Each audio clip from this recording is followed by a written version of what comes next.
My name's Claire Derry. I went to university in Newcastle, did a degree in history. More recently, I've become a business coach and I work with small businesses to help them grow and with executives who want to improve their performance.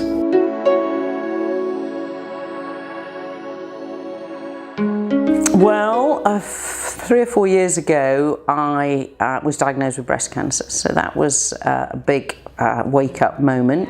And during that, I was very fortunate to go to somewhere called The Haven, which is a clinic, a charity that helps people with breast cancer specifically.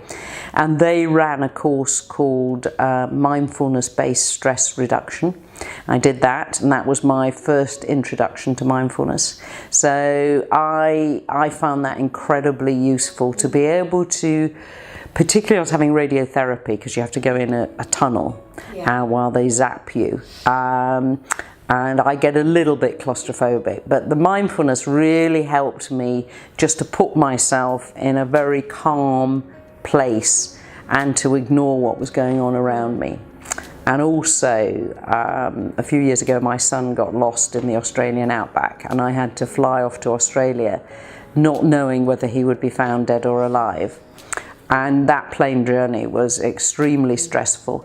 But again, I used, on my iPod, I had John Kabat-Zinn, his mindfulness program, and I just listened to that, and I used that to keep me calm. So I find mindfulness is really useful when everything is seeming to be on top of you, and you can just, by focusing on your breathing, really start to sort of calm yourself. And I use the Headspace app. I think that's really good. So do I. Yeah, really good. I think mindfulness is really helpful because in the end, you know, you can have therapy and you can go to lots of different things, but it's only you that can change it and get you calm.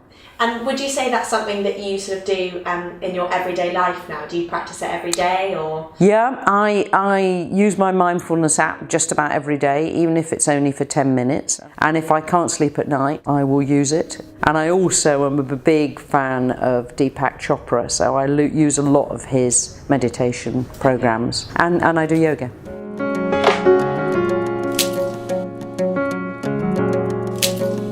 Don't expect it to be easy. You will want to give up because you'll say, I don't really think this is making any difference. Try and just stick with it. With anything like this, you have to do it for a minimum of 21 days for it to be giving any benefit.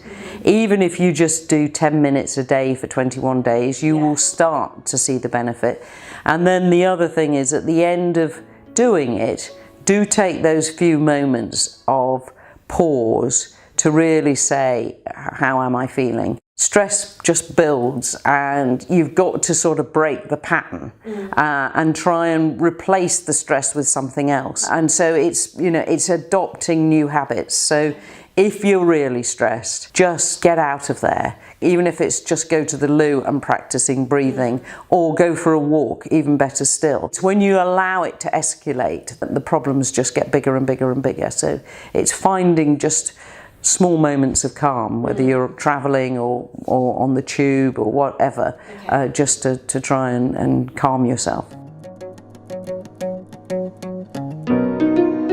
Well, something I love is walking my dog Blue, whether that's in Richmond Park where I live or on a beach down in Cornwall where I have a home, so he's a big part of my life. Yoga, I think the yoga is really great because it combines having to focus and also the relaxation at the end of it. I do a lot of sport. I mean, you know, whether I get on a bike or I play golf or tennis or something, I think it's important to do physical exercise. I think that definitely helps when you're stressed. Clear your mind. Yeah. And focus on something different.